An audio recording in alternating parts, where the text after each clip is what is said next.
Good morning, જય Shri Krishna, Radhe Radhe. Welcome back to our new blog. દોસ્તો, આજે છે રવિવાર અને વાગી ગયા છે સવારના 4:30. હવે તમને થતું હોય છે કે સવારના 4:30 વાગ્યામાં આ રજનીભાઈ રેડી થઈને ક્યાં જઈ રહ્યા છે? તો અમે જઈ રહ્યા છીએ શૂટમાં વડોદરા. તો બ્લોગમાં છેલ્લે સુધી બન્યા રહેજો. આજના બધી જ એક્ટિવિટી તમને મારા બ્લોગમાં જોવા મળી જવાની છે. તો ચાલો મળીએ હવે સીધા. અને હા, અમે કોણ કોણ જઈ રહ્યા છીએ ને એ હવે તમને ગાડીમાં બેસે ને ત્યારે ખબર પડશે.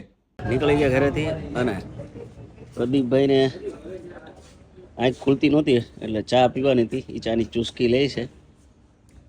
ચા પી અને પછી અમે નીકળ્યા. રેડી પ્રદીપભાઈ? હવે આંખ ખુલી ગઈ? હે? તો હજી મોઢું નથી ખુલ્યું એટલે ચા મને એમ છે પી લે પછી એનું મોઢું ખુલશે. આમ તો જો કે એનું મોઢું બંધ રહી સારું, ખાલી આંખું ખુલ્લી રાખવાની છે એની એટલે વડોદરા આવી જાય.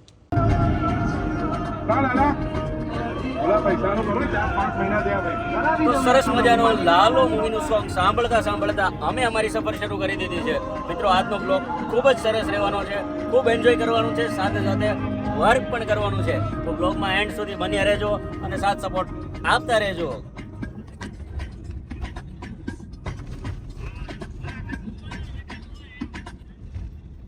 ગુલાબી ઠંડી છે. કેમ છો? મજા મજા. કેમ છો પ્રદીપભાઈ? તો અમે પહોંચી ગયા છીએ અને અહીંયા ગુલાબી ઠંડી ખરેખર ખૂબ મજા આવે એવું છે. અને અમે આવી ગયા છીએ ગિરનાર કાઠિયાવાડી એન્ડ મલ્ટીક્યુઝન રેસ્ટોરન્ટમાં. ખૂબ સરસ હોટલ છે. અને અમે જ્યારે પણ વડોદરા હાઈવે પરથી પસાર થઈએ ત્યારે આ ગિરનાર કાઠિયાવાડી એન્ડ મલ્ટીક્યુઝન રેસ્ટોરન્ટમાં જમવા માટે, સવારમાં નાસ્તા માટે, બપોરે લંચ કે સાંજે ડિનર અહીંયા રોકાતા હોઈએ છીએ. ખૂબ સ્વાદિષ્ટ છે, ખૂબ મજા આવે એવું ભોજન અહીંયા મળે છે. તમે પણ જો આ હાઈવે પરથી પસાર થતા હોવ ને તો ચોક્કસથી આ ગિરનાર કાઠિયાવાડી એન્ડ મલ્ટીક્યુઝન રેસ્ટોરન્ટમાં હોલ્ડ કરજો. ખરેખર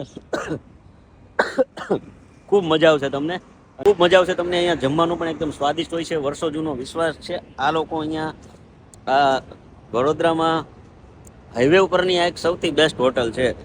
અહીંયા તમને ફ્રેશ બધું વસ્તુ મળી જશે, ગરમ ગરમ મળશે અને ટેસ્ટમાં પણ એકદમ મસ્ત. કાઠિયાવાડી જમવું હોય ને જો તમારે તો દિલ ખોલીને તમે અહીંયા જમી શકો એમ કહી શકું એવી આ હોટલ છે. અને સવારમાં નાસ્તો કરી લઈએ. અહીંયા નાસ્તો પણ જબરદસ્ત મળે છે. અહીંયાના લોકોના રિવ્યૂ પણ એની તમે ઇન્સ્ટા પ્રોફાઇલમાં જોવો ને તો ખૂબ સારા લોકોએ આપેલા હોય છે. લોકો સિટીમાંથી અહીંયા હાઈવે ઉપર નાસ્તો કરવા માટે સવારમાં આવતા હોય છે. રવિવારે ખાસ, રવિવારે તો અહીંયા લોકો બહુ નાસ્તો કરવા માટે આવતા હોય. 7 વાગ્યા છે, તમે જોઈ શકો છો. અત્યારમાં સિટીની ગાડી અહીંયા આવી ગઈ છે નાસ્તો કરવા માટે.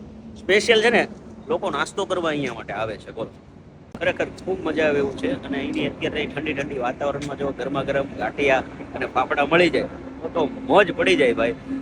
તો ચાલો હવે નાસ્તો કરી લઈએ આપણે. તો મસ્ત મજાનો અહીંયા ગાંઠિયા અને ગોટાનો પ્રસાદ છે. સોરી, સવારમાં નાસ્તો છે એટલે આપણા માટે પ્રસાદ જ કહેવાય. અને પ્રદીપભાઈ ફોનમાં ફોટોગ્રાફી કરતા હોય એવું લાગે છે. કેમ છે રવિભાઈ? મજામાં? બસ મજામાં? એક નંબર. તો 1 નંબર રિવ્યૂ આવી ગયા છે. અને પ્રદીપભાઈ, ટેસ્ટ કર્યું તમે? કેમ છે? હે? એમાં 1 નંબર આવી ગયું છે. તો હવે હું નાસ્તો કરી લઉં, ટેસ્ટ કરું કેવું છે. બાકી તો ગિરનારનું ફૂડ એટલે એમાં કાંઈ ન ઘટે.